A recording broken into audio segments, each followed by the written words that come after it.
నరకంలో ఉన్న ప్రతి సాతాను నిజమైన అభిషేకాన్ని చూసినప్పుడు వణుకుతుంది. కాని ఒక ఆత్మ మాత్రం వణకదు. అదే వ్యభిచార ఆత్మ. ఈ వ్యభిచార ఆత్మ అత్యంత దాడిచేసే ఆత్మలలో ఒకటి. మీరు ఎంత అభిషేకం కలిగిన వారైనా దీనికి పట్టించుకోదు. వాస్తవానికి అభిషేకం ఉన్నవారిపైనే దీనికి ఎక్కువ ఆసక్తి ఉంటుంది.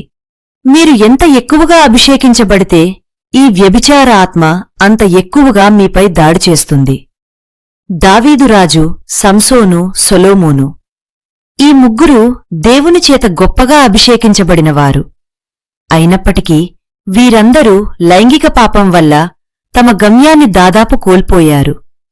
వ్యభిచారం కేవలం ఒక ఆత్మ మాత్రమే కాదు, అది ఒక ప్రత్యేక స్థాయిలో ఉన్న ఆత్మీయ శక్తి. నిజం చెప్పాలంటే చాలామంది ఈ విషయంపై మాట్లాడ్డానికి కూడా ఇష్టపడరు. ఎందుకంటే ఇది బయటకు చెప్పలేని, లోపల మాత్రమే మోసుకునే ఒక నిశ్శబ్ద పోరాటం. కాని అదే సమయంలో ఇది మన ఆత్మీయ జీవితానికి అత్యంత అవసరమైన విషయం. దేవుని చేత ఉన్నతమైన పిలుపును పొందినవారు, అభిషేకం పొందినవారు ఎందుకు వ్యభిచారం లేదా లైంగిక పాపంతో తీవ్రమైన పోరాటాలు ఎదుర్కొంటారు? ఇది ఒక పెద్ద ప్రశ్న.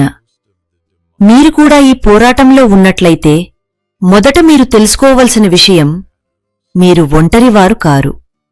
మీరనుకుంటున్న దానికంటే ఇది చాలా సాధారణం. కాని దీని వెనుకున్న కారణాలు తెలుసుకుంటే మీరు నిజంగా ఆశ్చర్యపోతారు. ఎందుకంటే ఇది కేవలం మానవ బలహీనత మాత్రమే కాదు, ఇది ఒక ఆత్మీయ యుద్ధం.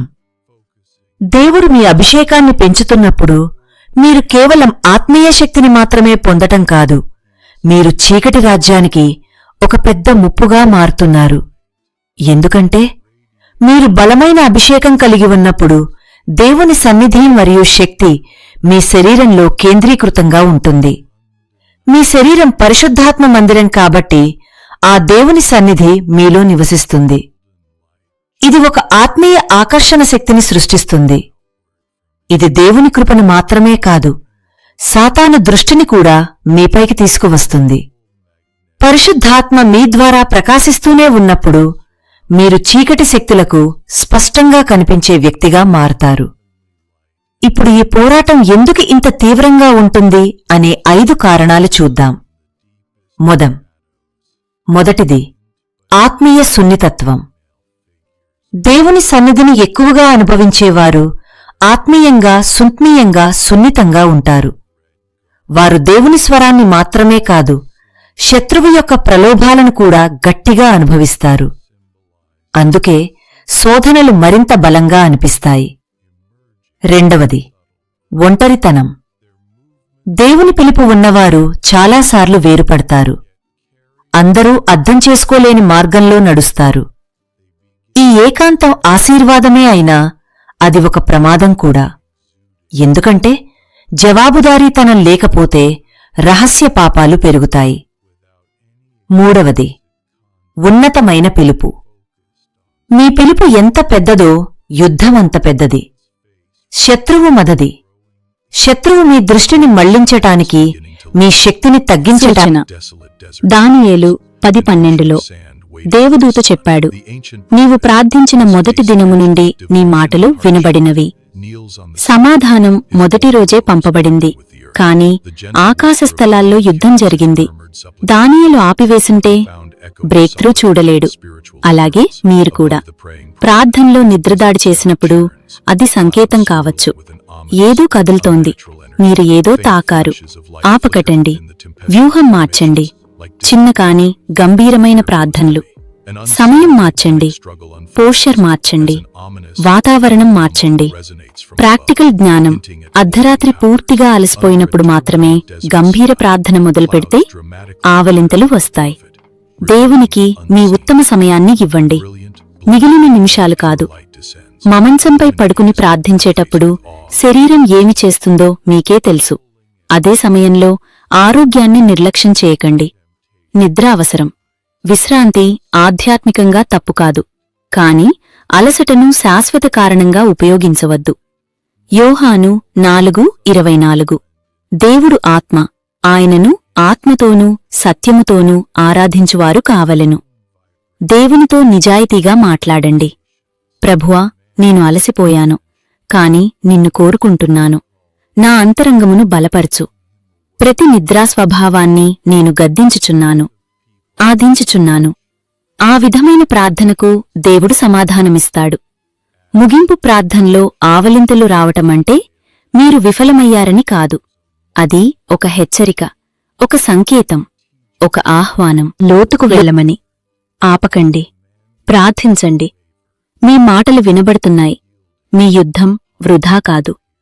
మీ బ్రేక్ త్రూ అంటే విడుదల మార్గంలో ఉన్నారు. ఈ సందేశం మీకు ఆశీర్వాదంగా అనిపిస్తే మరిన్ని ఆధ్యాత్మిక బోధనల కోసం మా ఛానల్ను సబ్స్క్రైబ్ చేయండి.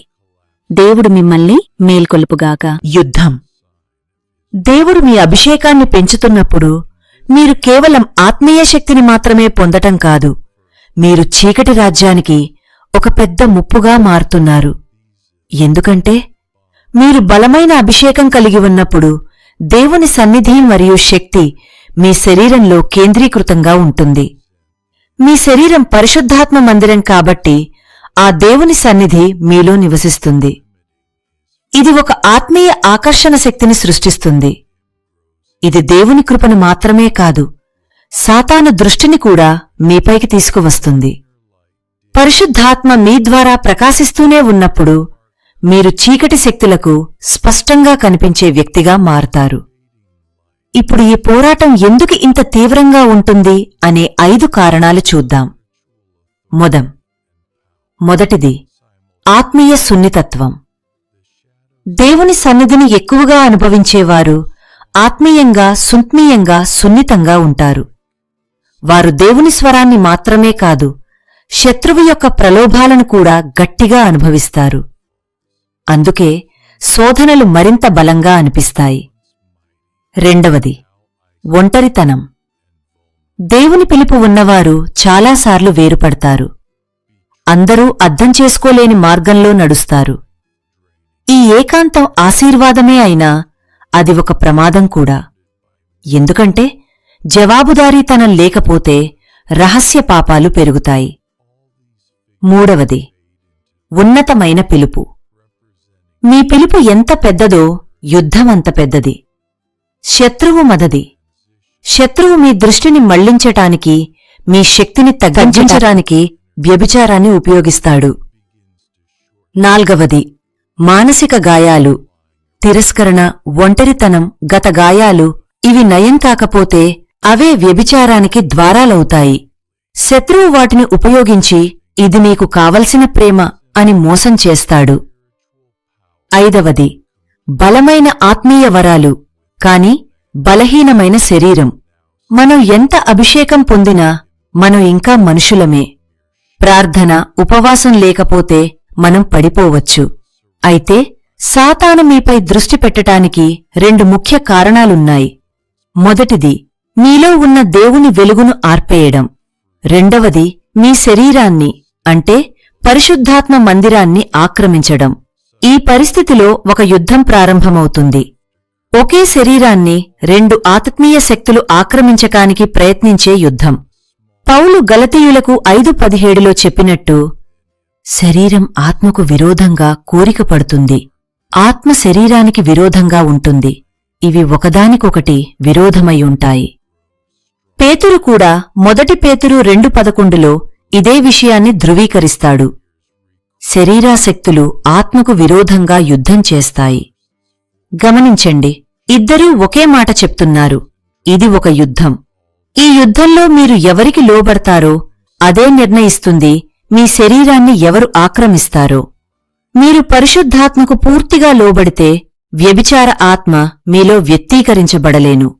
కాని మీరు వ్యభిచారానికి లోబడితే ఆ ఆత్మ మీ జీవితంలో స్థానం పొందుతుంది. రోమీయులకు 6:16లో బైబిల్ చెప్తుంది, మీరు ఎవరికి లోబడతారో మీరు వారి సేవకులవుతారు. అంటే మీరు వ్యభిచారానికి లోబడితే మీరు దాని బానిస అవుతారు. దేవుని ఆత్మ మనుషునితో పోరాడదు అని బైబిల్ చెప్తుంది. అంటే మీరు పాపాన్ని ఎంచుకుంటే దేవుని ఆత్మ బలవంతం చెయ్యదు. వ్యభిచార ఆత్మ ప్రత్యేకంగా అభిషేకం ఉన్నవారిని ఎందుకు లక్ష్యంగా చేసుకుంటుంది అంటే, అది మీ ఆత్మీయ అధికారాన్ని పూర్తిగా నిలిపివేయగల శక్తి కలిగి ఉంది. ఇతర పాపాలు కొంత ప్రభావం చూపినా మీ అభిషేకం కొంతవరకు ఉండొచ్చు. కాని లైంగిక పాపం మాత్రం మీ ఆత్మీయ వ్యవస్థ మొత్తాన్ని ఆఫ్ చేస్తుంది. మీరు సంవత్సరాలుగా ఉపవాసం, ప్రార్థన ద్వారా సంపాదించిన శక్తిని ఒక క్షణంలో కోల్పోతారు. ఇదే కారణంగా మీరు ఒక కొత్త అభిషేక స్థాయికి వెళ్ళినప్పుడు అకస్మాత్తుగా లైంగిక ఆలోచనలు, ఆకర్షణలు, శోధనలు పెరుగుతాయి. ఇది యాదృచ్ఛికం కాదు. ఇది శత్రువు యొక్క ప్రణాళిక. మీరు గమనించవచ్చు, కొంతమంది మీతో ఫ్లర్ట్ చేయడం మొదలుపెడతారు, మీపై ఆకర్షణ చూపుతారు, మిమ్మల్నెపుతారు, మిమ్మల్ని డేట్కు ఆహ్వానిస్తారు. ఇంతకుముందు పట్టించుకోని వారు కూడా అకస్మాత్తుగా దగ్గరవుతారు. ఇవన్నీ వ్యభిచార ఆత్మ వేసే ఉచ్చులు. మీరీ ఉచ్చులో పడితే మీలో ఉన్న శక్తి తగ్గిపోతుంది. మీరు దేవుని బిడ్డగానే ఉంటారు, కాని మీ ఆత్మీయ శక్తి బలహీనమవుతుంది. శత్రువు ఎప్పుడూ మీను చంపాలని కోరుకోడు. కొన్నిసార్లు అతని లక్ష్యం మీ శక్తిని తక్కువ స్థాయిలో ఉంచడం. ఎందుకంటే ఒక అభిషేకం ఉన్న వ్యక్తి తరాలుగా ఉన్న బంధాలను కూల్చగలడు. అందుకే అతను మీ శక్తిని తగ్గించాలనుకుంటాడు. 2 పేతురు 2:19లో చెప్తుంది, ఏదివల్ల ఓడిపోయాడో దానికి బానిసవుతాడు. మీరు వ్యభిచారంతో పోరాడుతున్నప్పుడు మీరు ఇతరులను విడుదల చేయలేరు. యేసు యోహాను 8:34లో చెప్పాడు, పాపం చేసేవాడు పాపానికి బానిస. లైంగిక పాపం కేవలం శారీరక చర్య కాదు, అది ఒక ఆత్మీయ బంధాన్ని సృష్టిస్తుంది. మీరు ఒంటరిగా పాపం చేసినా వెనుక ఆత్మలు పాల్గొంటాయి. సంసోను దెలీలా ద్వారా పడిపోయాడు. సొలొమోను విదేశీ స్త్రీల వల్ల పడిపోయాడు. దావీదు బెత్సబే కారణంగా పాపం చేశాడు. శత్రువు బలం ద్వారా కాదు, వ్యభిచారం ద్వారా వారిని ఓడించాడు. ఇది ఒక ఆత్మీయ షార్ట్ సర్క్యూట్ లాంటిది. ఇది దేవుని శక్తి ప్రవాహాన్ని అడ్డుకుంటుంది. మీరు ఎక్కువ అభిషేకం కలిగి ఉన్నంతగా శత్రువు మరింతగా ప్రయత్నిస్తాడు. కాని శుభవార్త ఏమిటంటే విజయం సాధ్యమే. యేసు కూడా శోధించబడ్డాడు, కాని వాక్యంతో గెలిచాడు. 1 యోహాను 4:4 చెప్తుంది, మీలో ఉన్నవాడు లోకములో ఉన్నవానికంటే గొప్పవాడు. మీరు మీ స్వంత శక్తితో కాదు, దేవుని శక్తితో గెలవాలి. మీరు మీ ఆలోచనలు, మీ సంబంధాలు, మీ గోప్య జీవితం అన్నింటినీ కాపాడుకోవాలి. ఎందుకంటే పవిత్రతే మీ ఆత్మీయ అధికారానికి మూలం. మీరు దేవుని సేవ చెయ్యాలంటే పవిత్రతలో నడవాలి. మీరు మీ అభిషేకం కాపాడుకోవాలంటే మీ జీవితం పరిశుద్ధంగా ఉంచుకోవాలి. శత్రువు మీపై దాడి చేస్తున్నాడు, కాని గుర్తుంచుకోండి, విజయం క్రీస్తులోనే ఉంది.